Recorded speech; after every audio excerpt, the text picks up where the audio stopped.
यहाँ पे केमिकल फॉर्मूले, मॉलिक्यूल के केमिकल फॉर्मूले हम किस तरीके से बनाते हैं, जैसे कि H2O, NaCl, ये जो फॉर्मूले हैं इनके ये किस तरीके से बनाते हैं, फॉर्मूला होता क्या है और क्या इसका सिग्निफिकेंस होता है। तो आज हम उसके बारे में पूरा स्टडी करने जा रहे हैं। तो पहले शुरुआत करते हैं, केमिकल फॉर्मूला क्या होता है उसको समझते हैं। पहले केमिकल फॉर्मूला हम कहते किसे हैं, तो केमिकल फॉर्मूला हम कहते कैसे हैं, केमिकल फॉर्मूला जो होता है वो एक सिंबॉलिक रिप्रेजेंटेशन होता है किसी भी कंपाउंड के मॉलिक्यूल का, किसी भी कंपाउंड के मॉलिक्यूल का सिंबॉलिक रिप्रेजेंटेशन होता है। सिंबल्स क्या यूज होते हैं, जो हमने एटम के सिंबल बात किए थे ना, एटम के सिंबल देखे, सिंबल ऑफ एलिमेंट, वही सिंबल्स यूज होते हैं। और उसमें हम क्या बताते हैं, उस मॉलिक्यूल का composition represent, composition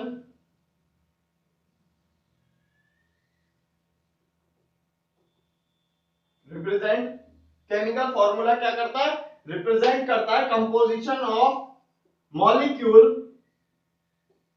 of A compound, represent करता है composition of A molecule of a compound in terms of symbol, symbols of atoms present in it. जो उसमें एटम्स प्रेजेंट होते हैं उनके सिंबल्स के टर्म्स में हमको बता रहा है उसका कंपोजिशन, कि मतलब उस मॉलिक्यूल में कोई भी एक अपने पर्टिकुलर कंपाउंड लिया, उस कंपाउंड के एक मॉलिक्यूल के अंदर किस कौन कौन से एटम्स प्रेजेंट है और कितने अमाउंट में प्रेजेंट है, कितने एटम्स प्रेजेंट हैं। हो सकता है किसी एलिमेंट के 2 एटम्स हो, किसी के 4 प्रेजेंट हो उस मॉलिक्यूल में, तो वो भी हमको बताता है। और क्या बताता है कि कौन कौन से एलिमेंट्स उसमें प्रेजेंट हैं उस कंपाउंड के अंदर। तो ये क्या है, डेफिनेशन है हमारे केमिकल फॉर्मूले की। केमिकल उसके एग्जांपल क्या है, एग्जांपल तो इसके सभी एग्जांपल हैं, H2O, NaCl, CO2, ये सब एग्जांपल्स ही हैं, केमिकल फॉर्मूले हैं ये सब। इसमें हम क्या यूज कर रहे हैं, सिंबल यूज कर रहे हैं। जैसे कि H2O में हमने क्या किया, हाइड्रोजन और ऑक्सीजन, इनके सिंबल्स को हमने यूज किया, हाइड्रोजन का H और ऑक्सीजन का O, और हमने उनसे केमिकल फॉर्मूला बनाया। क्या बना वो, H2O। इससे हमें क्या पता चलता है कि हाइड्रोजन के 2 एटम्स हैं और ऑक्सीजन का 1 एटम प्रेजेंट है हमारे H2O में। वो अभी हम देखते हैं कि इनमें H, हमें कैसे पता चला कि इसमें 2 हाइड्रोजन है या फिर 1 ऑक्सीजन है, वो भी हम अभी थोड़ी देर में देखते हैं, तब तक आप इसे नोट कर लीजिए। तो डेफिनेशन नोट करने के बाद अब हम यहाँ पे कुछ और टर्म्स को देखते हैं, कुछ और टर्म्स हम यहाँ पे यूज करते हैं। जैसे कि मॉलिक्यूल के टाइप, कंपाउंड्स के टाइप कितने होते हैं, कितने टाइप्स के कंपाउंड होते हैं। तो यहाँ पे कंपाउंड हम कहते हैं 2 टाइप्स के होते हैं। एक होते हैं हमारे आयनिक कंपाउंड,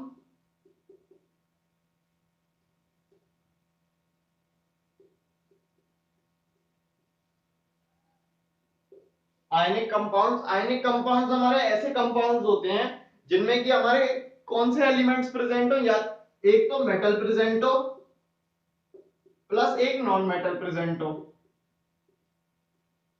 मेटल और नॉन मेटल जहां पे दोनों प्रेजेंट होंगे उसको हम कहेंगे आयनिक कंपाउंड। जैसे कि हमारा एग्जांपल हो गया इसका NaCl। NaCl में क्या होता है, Na, Na क्या है हमारा, सोडियम, सोडियम क्या है हमारा, एक मेटल है सोडियम, प्लस Cl, Cl हमारा किसके लिए स्टैंड करता है, क्लोरीन, क्लोरीन हमारा नॉन मेटल है। तो मेटल NaCl, इनका फॉर्मूला बना NaCl। तो ये हमारा क्या है, एक आयनिक कंपाउंड का एग्जांपल है। इसी तरीके से एक और कंपाउंड होता है मॉलिक्यूलर कंपाउंड।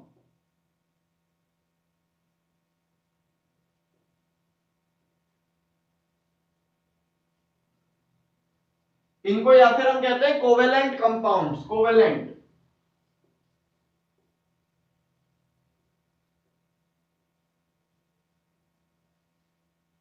मॉलिक्यूलर कंपाउंड्स या कोवेलेंट कंपाउंड, दोनों एक ही नाम है। और करके इसको लिख देते हैं यहाँ पे, मॉलिक्यूलर कंपाउंड्स और कोवेलेंट कंपाउंड। इनमें क्या होता है, दोनों ही हमारे नॉन मेटल्स प्रेजेंट होते हैं।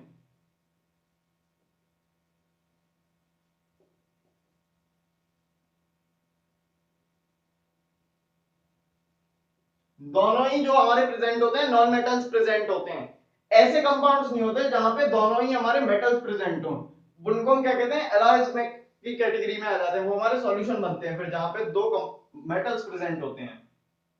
तो ये क्या है हमारा मॉलिक्यूलर कंपाउंड या कोवेलेंट कंपाउंड जहां पे दो नॉन मेटल्स प्रेजेंट होते हैं। जैसे कि इसका एग्जांपल अगर हम ले तो हमारा कार्बन डाइऑक्साइड H2O, वाटर हमारा, ये सब क्या है कोवेलेंट कंपाउंड्स हैं, क्योंकि H2O जो है उसमें क्या है हमारे हाइड्रोजन है और ऑक्सीजन है।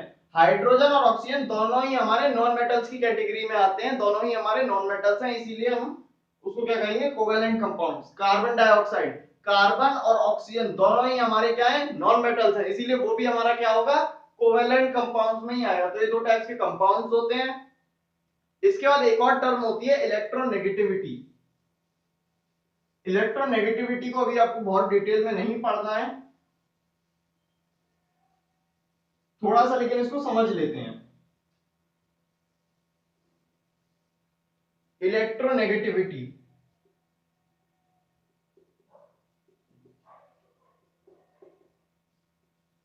अच्छा ये मॉलिक्यूल्स जो होते हैं ये मॉलिक्यूल बनते कैसे हैं, Na और Cl के बीच में मॉलिक्यूल बना कैसे। Na और Cl के बीच में जो NaCl मॉलिक्यूल बना तो Na और Cl एक दूसरे से कंबाइन हुए किस तरीके से। तो जैसे कि हमको पता है यहाँ पे इसी एग्जांपल से समझते हैं कि मॉलिक्यूल बनता कैसे। Na और Cl, तो हमको पता है Na अगर हमारा मेटल है, Na हमारा मेटल है, तो Na क्या करता है, मेटल्स के केस में क्या होता है, जैसे कि मैंने बताया कुछ एलिमेंट्स क्या होते हैं वो एक इलेक्ट्रॉन को बाहर निकाल देते हैं और कुछ एलिमेंट्स हमारे एक इलेक्ट्रॉन को एक्सेप्ट कर लेते हैं, मतलब एक इलेक्ट्रॉन को अट्रैक्ट कर लेते हैं अपनी तरफ। एक ने तो उसको भगा दिया इलेक्ट्रॉन को, दूसरे ने अपनी तरफ अट्रैक्ट कर लिया।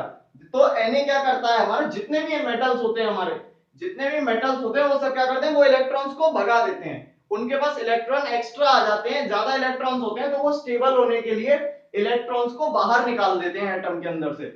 एटम में से बाहर निकाल देते हैं, क्या बन जाते हैं, कैटायन बन जाते हैं, पॉजिटिव आयन, कैटायन बन गया है यहाँ पे, ये क्या है हमारा कैटायन बन गया अब ये।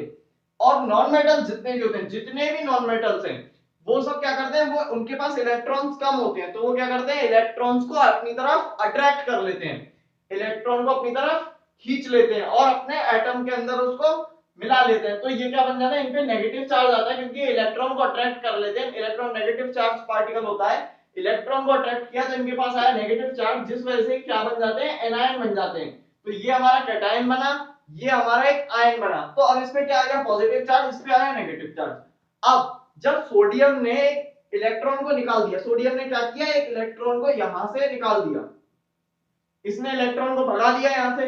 अब इसके पास इलेक्ट्रॉन ज्यादा थे, इसने निकाल दिया। अब क्लोरीन क्या कर रहा है, क्लोरीन को स्टेबल होना है, तो वो क्या कर रहा है, इलेक्ट्रॉन को ढूंढ रहा है, इलेक्ट्रॉन ढूंढ रहा है वो अपने चारों तरफ, उसको कहीं से इलेक्ट्रॉन मिल जाए।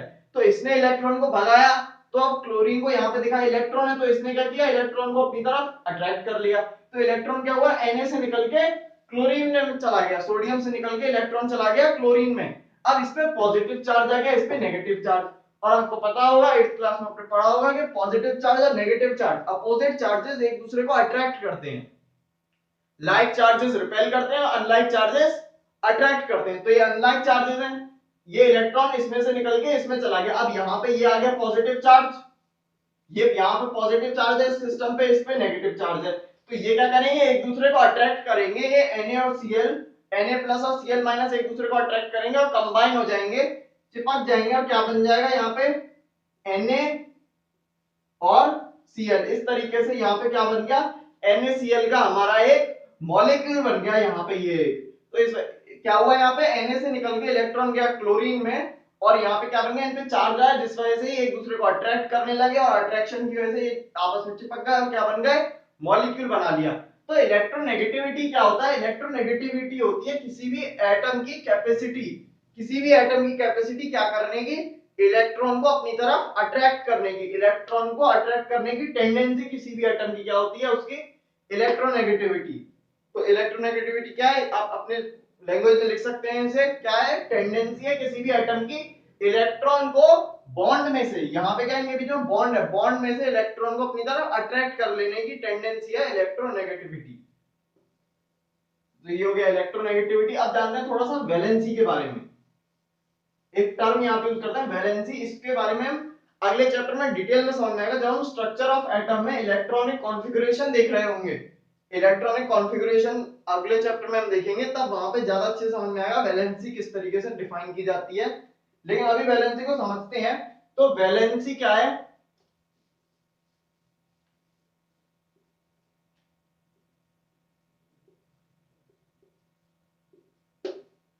वैलेंसी क्या होती है? वैलेंसी हमें ये बताती है कि कोई एटम, कोई भी हमारे पास एटम है, अब हमें पता है एटम क्या करता है, स्टेबल होने के लिए कुछ एटम्स क्या करते हैं, या तो इलेक्ट्रॉन दे देते हैं या इलेक्ट्रॉन एक्सेप्ट कर लेते हैं, या तो कैटायन बना लेते हैं या एनायन बना लेते हैं। तो वैलेंसी हमें ये बताती है कि कोई एटम कितने इलेक्ट्रॉन दे सकता है अपनी तरफ से या कितने इलेक्ट्रॉन्स को एक्सेप्ट कर सकता है। दोबारा रिपीट करता हूं, कितने इलेक्ट्रॉन्स को डोनेट कर सकता है। वैलेंसी क्या करती है? Tells the number of electrons, electron का मैंने यहां पे सिंबल यूज कर दिया है, tells the number of electron which can be donated और एक्सेप्टेड बाय एन एटम। कोई एटम कितने इलेक्ट्रॉन्स को डोनेट कर सकता है या एक्सेप्ट कर सकता है, उनका नंबर कितने, एक दो तीन, कितने इलेक्ट्रॉन्स को डोनेट कर सकता है, कितने इलेक्ट्रॉन्स को एक्सेप्ट कर सकता है, वो बताता है हमारा वैलेंसी। और हर एटम की, हर एलिमेंट की अलग अलग वैलेंसी होती है। किसी एलिमेंट की 2 वैलेंसी होगी, किसी की 1 होगी, किसी की 3 होगी, किसी की 4 होगी। मैक्सिमम ये 4 तक होती है, 5 तक भी होती है, 5 तक भी होती है, वो कुछ रेयर केसेस में होता है, लेकिन मैक्सिमम केसेस में, ऑलमोस्ट सभी केसेस में आपको 4 तक ही देखने को मिलेगी। तो वैलेंसी क्या है? tells the number of electrons which can be donated or accepted by an atom। अब ये वैलेंसी निकालते कैसे हैं ये आपको पता चलेगा अगले चैप्टर में। नेक्स्ट चैप्टर जब हम पढ़ रहे होंगे इलेक्ट्रॉनिक कॉन्फ़िगरेशन का, उसमें एक टॉपिक आता है स्ट्रक्चर ऑफ एटम में, उसमें हम देखेंगे। अभी के लिए आप ये टेबल देख लीजिए, इस टेबल में कुछ इंपॉर्टेंट वैलेंसीज दी गई हैं, इन सबको आप याद कर लीजिए। इसमें कुछ कैटायंस भी हैं, कुछ एनायंस हैं, और सबकी वैलेंसीज यहाँ पे लिखी हुई हैं। जब ये कैटायंस बनाते हैं, एनायंस बनाते हैं, तो इनकी वैलेंसीज चेंज हो जाती हैं। कुछ कंपाउंड पॉलीएटॉमिक आयंस भी दे रखे हैं इसमें, तो इन सब की वैलेंसीज आपको याद करनी पड़ेंगी अभी थोड़े टाइम के लिए, फिर निकालना सिखा देंगे अगले चैप्टर में, तब निकालनी आ जाएंगी, लेकिन तब भी याद ही करनी पड़ती हैं, और कोई तरीका है नहीं इनको, क्योंकि एग्जाम में इतना टाइम नहीं होता हमारे पास कि हम इनको निकालेंगे वैलेंसीज को कैलकुलेट करके। तो ये इस टेबल में इंपॉर्टेंट वैलेंसीज मैंने सारी लिख दी हैं।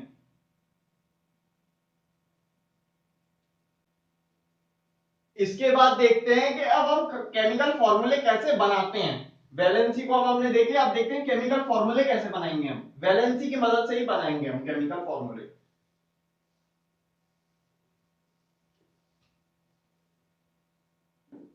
तो केमिकल फॉर्मूले आप बनाना सीखते हैं। तो केमिकल फॉर्मूला पहले H2O का ही बनाते हैं, पहले वाटर का ही केमिकल फॉर्मूला बनाते हैं, क्योंकि हम वाटर का एग्जांपल बहुत ज्यादा यूज कर रहे हैं इस पूरे चैप्टर में, तो वाटर का ही पहले केमिकल फॉर्मूला बनाते हैं। तो वाटर, हमें केमिकल फॉर्मूला बनाना है H2O। ये हमें पता है कि H2O होता है, लेकिन ये बना कैसे, अब इसको देखते हैं। हमें पता है यहाँ पे हाइड्रोजन है और ऑक्सीजन है, हाइड्रोजन प्रेजेंट है और ऑक्सीजन प्रेजेंट है, तो हमने यहाँ पे लिख लिया कौन कौन से एटम्स प्रेजेंट है, पहले तो वो लिख लेना है कौन कौन से एटम्स या एलिमेंट्स प्रेजेंट है। तो हाइड्रोजन प्रेजेंट है और ऑक्सीजन प्रेजेंट है, ऑक्सीजन और हाइड्रोजन दोनों प्रेजेंट है इसमें। अब मुझे क्या करना है, उस एटम के नीचे लिखनी है उसकी वैलेंसी। वैलेंसी जो पिछली टेबल में थी उसमें आपने देखा होगा, हाइड्रोजन की वैलेंसी होती है हमारी 1 और ऑक्सीजन की वैलेंसी है हमारी 2। तो हमने यहाँ पे इसकी वैलेंसी लिखी, हाइड्रोजन की 1, ऑक्सीजन की 2, इनके नीचे इनकी वैलेंसी लिख देनी है, हाइड्रोजन की उसके नीचे, ऑक्सीजन की उसके नीचे। अब क्या करना है, जैसे हम क्रॉस मल्टीप्लाई करते हैं वही करना है, बिल्कुल सेम प्रोसेस, क्रॉस मल्टीप्लिकेशन। तो क्रॉस मल्टीप्लाई किया हमने, इस तरीके से हमने क्रॉस मल्टीप्लाई किया। तो क्रॉस मल्टीप्लाई करने के बाद हमें दिख रहा है हाइड्रोजन किससे मल्टीप्लाई हो रहा है, 2 से, हाइड्रोजन 2 से मल्टीप्लाई हुआ है हमारा ऑक्सीजन की वैलेंसी से, हाइड्रोजन हमारा 2 से मल्टीप्लाई हुआ, तो H2 हाइड्रोजन हमारा 2 से मल्टीप्लाई हुआ, और ऑक्सीजन 1 से मल्टीप्लाई हुआ है, यानी ऑक्सीजन तो 1 है ही, यहाँ पे 1 लिखे ना लिखे उसका कोई मतलब नहीं है। तो यहाँ पे इस तरीके से हमें क्या फॉर्मूला मिला, H2O, हाइड्रोजन 2 से मल्टीप्लाई हुआ, ऑक्सीजन 1 से मल्टीप्लाई हुआ। एक और फॉर्मूला समझते हैं, और फॉर्मूले देखते हैं थोड़े से।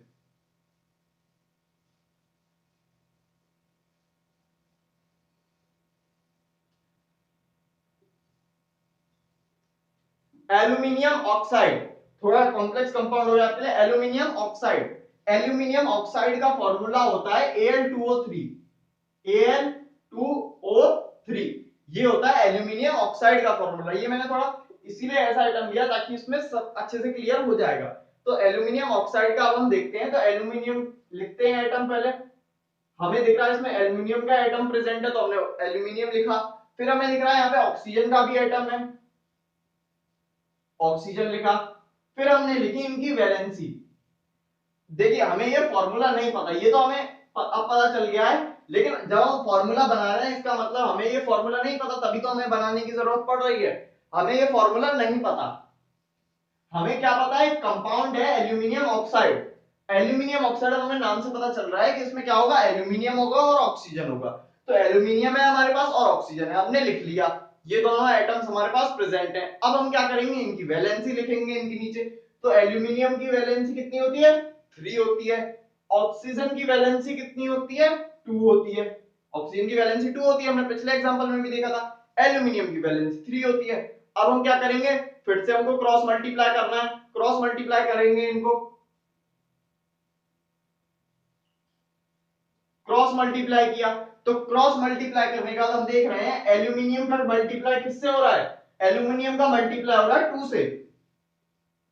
एल्यूमिनियम का मल्टीप्लाई हो रहा है 2 से।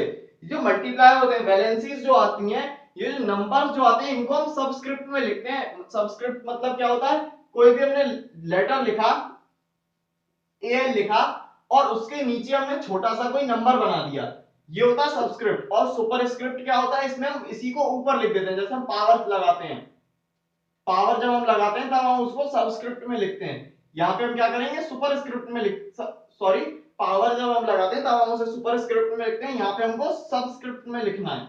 तो एल्यूमिनियम का मल्टीप्लाई हुआ 2 से, तो एल्यूमिनियम हमने 2 लिख दिया। अब ऑक्सीजन का मल्टीप्लाई किससे हो रहा है, ऑक्सीजन का मल्टीप्लाई हो रहा है 3 से। ऑक्सीजन का मल्टीप्लाई 3 से हो रहा है, तो O3। और ये हमारी टर्मिनोलॉजी है कि जब भी हम मॉलिक्यूलर फार्मूला बनाएंगे, केमिकल फार्मूला बनाएंगे, तब हम मेटल को पहले लिखेंगे। एल्यूमिनियम हमारा मेटल है तो मेटल को हम पहले लिखेंगे और नॉन मेटल को हम बाद में लिखेंगे। ये हमारी टर्मिनोलॉजी है केमिकल फॉर्मूला लिखने की। एल्यूमिनियम का मल्टीप्लाई 2 से हुआ और ऑक्सीजन का मल्टीप्लाई 3 से हुआ। इसी तरीके से हम कार्बन डाइऑक्साइड का बना के देख लेते हैं।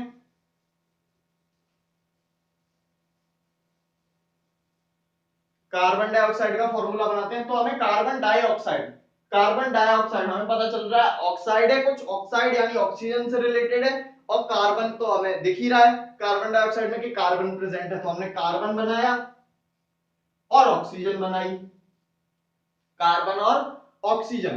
तो कार्बन की वैलेंसी हमें पता है, कार्बन की वैलेंसी होती है 4, कार्बन की वैलेंसी 4 होती है, और ऑक्सीजन की वैलेंसी होती है हमारी 2। हमने एटम के नीचे उसकी वैलेंसी लिख दी, एटम के नीचे उसकी वैलेंसी लिखी। अब हम क्या करेंगे, फिर से क्रॉस मल्टीप्लाई करेंगे।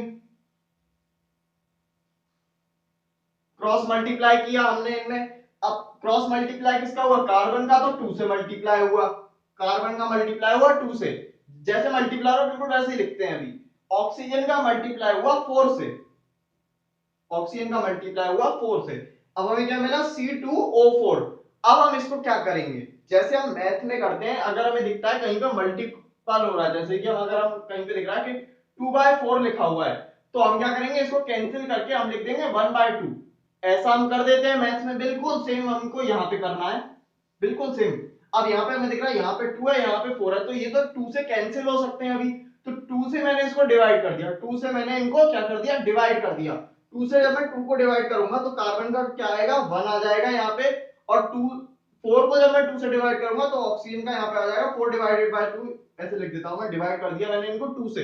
2 से क्योंकि डिवाइड हो रहे थे तो मैंने 2 से डिवाइड किया, तो यहाँ पे तो आ गया 1, ये तो 1 हो गया हमारा। ये क्या हो जाएगा, यहाँ पे 2 हो जाएगा। तो क्या बना हमारा, C1O2। और मैंने बता दिया 1 लिखने का नीचे कोई मतलब होता नहीं है, 1 लिखें ना लिखें वो सब एक बराबर है। जैसे मैथ में होता है 1 से मल्टीप्लाई करें ना करें वो सब वही नंबर मिल रहा है हमको, तो मल्टीप्लाई हम करें ना करें सब बराबर है। इसी वजह से ये क्या हो जाएगा, CO टू, ये हमारा बन गया कार्बन डाइऑक्साइड का फॉर्मूला CO2। इस तरीके से हमें क्या करना है, वैलेंसी एटम बनाने हैं, उनके नीचे उनकी वैलेंसी लिखनी है और फिर क्या करा देना है, क्रॉस मल्टीप्लाई करा देना है। ये स्टेप्स अगर चाहें आप तो लिख लें इन स्टेप्स को कि हम केमिकल फॉर्मूले किस तरीके से बनाते हैं। स्टेप क्या होंगे इसके, पहले हम क्या करते हैं, वी राइट एटम्स, पहले हम एटम्स को लिखते हैं, फिर एटम के नीचे हम क्या करते हैं, उनकी वैलेंसीज को लिखते हैं। ये अपने अपनी लैंग्वेज में बना के लिख लेना जो मैं बोल रहा हूँ। एटम लिखते हैं, उस कंपाउंड या मॉलिक्यूल में कितने एटम्स प्रेजेंट, कौन कौन से एटम्स प्रेजेंट है, एटम के नाम लिख लिए। फिर हमने क्या किया, उनकी नीचे उनकी वैलेंसीज को लिखते गए, उनके नीचे उनकी वैलेंसीज लिखी। फिर हमने क्या करा दिया, क्रॉस मल्टीप्लाई करा दिया। उनमें क्या कराया हमने, क्रॉस मल्टीप्लाई करा दिया। तो क्रॉस मल्टीप्लाई कराने के बाद क्या होगा, हमें केमिकल फॉर्मूला मिल जाएगा। फिर हम चेक करेंगे अगर वो सिंप्लीफाई हो रहा है, अगर वो कैंसिल हो रहा है, कुछ ऐसे नंबर हैं जो कैंसिल हो रहे हैं, एक दूसरे के मल्टीपल हैं, तो हम कैंसिल कर देंगे। सिंपलेस्ट फॉर्म में लिखना है हमको, सिंपलेस्ट फॉर्म में हम उसको लिखेंगे। जैसे हमने कार्बन डाइऑक्साइड में कैंसिल किया था 2 से, इसी तरीके से हम उसको सिंपलेस्ट फॉर्म में लिख देंगे। अब यहाँ पे एक क्वेश्चन करते हैं हम, एक क्वेश्चन है यहाँ पे। क्वेश्चन क्या है, एन एलिमेंट एक्स, एक्स हमारा कोई भी एलिमेंट है, और एक एलिमेंट जो होता है वो हो सकता है एक या एक से ज्यादा वैलेंस, दो या दो से ज्यादा वैलेंसी शो कर रहा हो, मतलब ज्यादा वैलेंसीज भी शो कर सकता है। जैसे कि हमने देखा था उस टेबल में, आयरन की वैलेंसीज कितनी थी, आयरन की वैलेंसीज या तो 2 थी या 3 थी। 2 वैलेंसी भी शो कर रहा था, 3 वैलेंसी भी शो कर रहा था। इसी तरीके से कॉपर 1 वैलेंसी भी शो कर रहा था और 2 वैलेंसी भी शो कर रहा था। तो कोई एलिमेंट है एक्स, कोई सा भी एलिमेंट हो सकता है, मेटल हो सकता है, नॉन मेटल हो सकता है, कुछ भी हो सकता है। तो कोई एलिमेंट है x which show valencies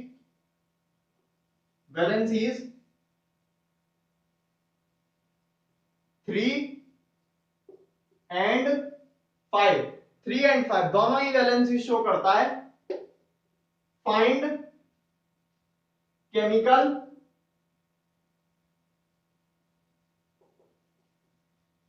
formula of both of its oxides. Oxides हम किन्हें कहते हैं, जिनमें ऑक्सीजन से रिएक्शन होती है, ऑक्सीजन से रिएक्ट करके ऑक्साइड बनाते हैं। ऑक्साइड मतलब इसको ऑक्सीजन से रिएक्ट कराएंगे, तो इन दोनों वैलेंसीज के लिए केमिकल फॉर्मूले लिखने हैं हमको। ये हमारा क्या है, क्वेश्चन है। अब इसमें हमें दिख रहा है कोई एलिमेंट है एक्स, तो पहले 3 वैलेंसी की बात कर लेते हैं। इस वाली वैलेंसी को पकड़ते हैं पहले 3 को, तो ठीक है। एक तो हमें दिख रहा है एक्स एलिमेंट तो हमारा दिया हुआ है, गिवन है क्वेश्चन में, और हमें दिख रहा है ऑक्साइड यानी ऑक्सीजन से कुछ मिलके बना हुआ है, तो इसमें ऑक्सीजन प्रेजेंट होगी। हमें नहीं पता कितनी ऑक्सीजन प्रेजेंट है, कितना एक्स प्रेजेंट है, हमें नहीं पता। अब हम देख रहे हैं यहाँ पे एक्स है और ऑक्सीजन है। एक्स की वैलेंसी लेते हैं, तो पहले इस वाली वैलेंसी को ले लेते हैं, इस वाली वैलेंसी को कंसीडर करते हैं, मान लेते हैं इस वैलेंसी से उसने बनाया, तो एक्स की वैलेंसी हो गई यहाँ पे 3। ऑक्सीजन की वैलेंसी हमको पता है 2 होती है, क्रॉस मल्टीप्लाई करा देंगे। एलिमेंट लिखा, उसके नीचे उसकी वैलेंसी लिखी और क्रॉस मल्टीप्लाई करा दिया। तो अब हम देख रहे हैं यहाँ पे, अब हमें पता चल गया यहाँ पे क्या कंपाउंड बनेगा। x का मल्टीप्लाई हुआ है 2 से, तो x2, और ऑक्सीजन का मल्टीप्लाई क्योंकि 3 से हुआ है, तो H2O3, ये बनेगा इसका फॉर्मूला। जब ये इस वाली वैलेंसी को शो करेगा, अगर ये 3 वैलेंसी को शो करेगा उस कंपाउंड को बनाते टाइम, तो ये वाला कंपाउंड बना लेगा। लेकिन ये 2 वैलेंसी शो करता है, हो सकता है ये 5 वैलेंसी शो कर रहा हो उस टाइम, तो ये तो हो गया, तब ये इसका सॉल्यूशन है, ये इसका सॉल्यूशन हो गया। फिर कब है, जब वैलेंसी 3 शो कर रहा है, 3 वैलेंसी शो कर रहा है, तब क्या बनेगा, H2O3 बन जाएगा हमारा। लेकिन ये 5 वैलेंसी भी शो कर सकता है, तो अब देखते हैं 5 वैलेंसी जब शो करेगा तब। 5 वैलेंसी अगर ये शो करेगा तब क्या होगा, X हमारा प्रेजेंट है, X प्रेजेंट है और ऑक्सीजन प्रेजेंट है, X प्रेजेंट है और ऑक्सीजन प्रेजेंट है। अब X की वैलेंसी यहाँ पे क्या शो कर रहा है, X क्या शो कर रहा है, 5 वैलेंसी शो कर रहा है, और ऑक्सीजन की वैलेंसी तो हमारी 2 होती है। अब क्या करना है हमको, क्रॉस मल्टीप्लाई करना है। ये हमने कर दिया क्रॉस मल्टीप्लाई। क्रॉस मल्टीप्लाई करने का हम देख रहे हैं x का मल्टीप्लाई तो 2 से हो रहा है, तो x2, x का मल्टीप्लाई 2 से हो गया। ऑक्सीजन का मल्टीप्लाई 5 से हो रहा है, तो O2 O5 sorry H2O5, X का मल्टीप्लाई 2 से हो रहा है, ऑक्सीजन का मल्टीप्लाई 5 से हो रहा है। हमने एलिमेंट लिखा, सिंबल लिखा, उसके नीचे उसकी वैलेंसी लिख दी और फिर हमने क्या किया, क्रॉस मल्टीप्लाई किया, फिर जो फॉर्मूला बना उसको हमने लिख लिया। अब हम चेक करते हैं ये कहीं सिंपलीफाई तो नहीं हो रहा, तो हम देख रहे हैं ये सिंपलीफाई नहीं हो रहा, इसको हम कोई भी कैंसिल नहीं कर सकते। तो ये हो गया हमारा फाइनल फॉर्मूला, क्या बन गया, H2O5। और जब ये कब है, फॉर वैलेंसी 5, जब ये 5 वैलेंसी शो करेगा, और फॉर वैलेंसी 3 इसका फॉर्मूला क्या आ रहा था हमारा, H2O3। ये फॉर्मूला हमारा कब आ रहा था, जब ये 3 वैलेंसी शो कर रहा था। तो ये दोनों ही करेक्ट है। अब ये डिपेंड करता है कि जब ये कंपाउंड बना रहा था तब ये कौन सी वैलेंसी शो कर रहा था, ये 3 शो कर रहा था 5, अगर 3 शो करेगा तो ये बनेगा, 5 शो करेगा तो ये बनेगा। तो ये उस पर डिपेंड कर रहा है, इस पे नहीं जाना। उसने क्या पूछा था क्वेश्चन ने, हमें फॉर्मूले लिखने हैं बोथ ऑफ इट्स ऑक्साइड, दोनों ऑक्साइड के फॉर्मूले लिखने हैं, तो हमने दोनों के फॉर्मूले लिख दिए यहाँ पे, ये रहे दोनों के फॉर्मूले। आप देखते हैं एक होमवर्क क्वेश्चन मैं आपको दे रहा हूं, एक क्वेश्चन दे रहा हूं होमवर्क के लिए। इस क्वेश्चन का आंसर आपको क्या करना है, कमेंट करना है। इस क्वेश्चन का आंसर आप कमेंट करके बताना। एक क्वेश्चन लिखते हैं, बिल्कुल सेम इसी के जैसा होगा जैसा ये क्वेश्चन है, बस कंपाउंड जो बन रहे होंगे वहां पे डिफरेंस आएगा।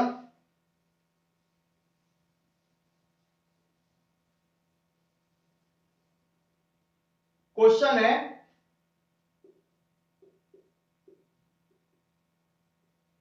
एन एलिमेंट ई, ई हमारा कोई भी एलिमेंट है, हमने लेट कर लिया एक variable E. An element E show valency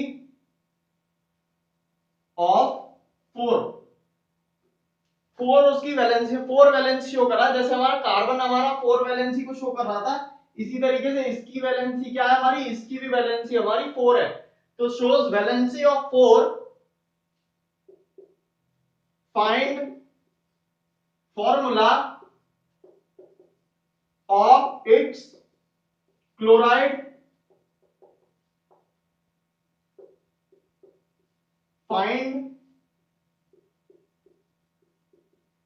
of its sulphide. Chloride में क्या होगा, क्लोरीन होगा इसके साथ, और सल्फाइड में क्या होगा, सल्फर होगा इसके साथ। तो फॉर्मूले आपको लिखने हैं इसका क्लोराइड का और इसका सल्फाइड का। तो ये फॉर्मूले आप क्या करेंगे, कमेंट सेक्शन में कमेंट करेंगे। तो इस वीडियो को अब यहीं पे एंड करते हैं। अब हमने इस चैप्टर लगभग खत्म हो गया। इस चैप्टर में जो टॉपिक रह गया वह है मोल कॉन्सेप्ट। मोल कॉन्सेप्ट को डिस्कस करेंगे डिटेल में। हो सकता है मोल कॉन्सेप्ट का वीडियो थोड़ा लंबा भी चला जाए, या फिर हमें उसको 2 पार्ट में भी कवर करना पड़े एक मोल कॉन्सेप्ट को, तो ऐसा हो सकता है, क्योंकि मोल कॉन्सेप्ट एक बहुत ही जरूरी कॉन्सेप्ट है, बहुत ही इंपॉर्टेंट है, बहुत ही इंपॉर्टेंट है, बहुत एक कहते हैं ना डिफिकल्ट तो नहीं है अगर आप समझ लें। अगर लेकिन आपको नहीं समझ में आया तो वो बहुत डिफिकल्ट पड़ जाएगा आने वाले एग्जाम्स में, डिफिकल्ट पड़ेगा। और अगर आप आगे जाके साइंस ले लेते हैं तो साइंस ले लेते हैं तो आपके लिए और डिफिकल्ट पड़ सकता है वो वहां पे। तो मोल कॉन्सेप्ट को अच्छे तरीके से क्लियर कर देंगे, बिल्कुल मोल कॉन्सेप्ट को। इस वीडियो को यहीं पे एंड करते हैं।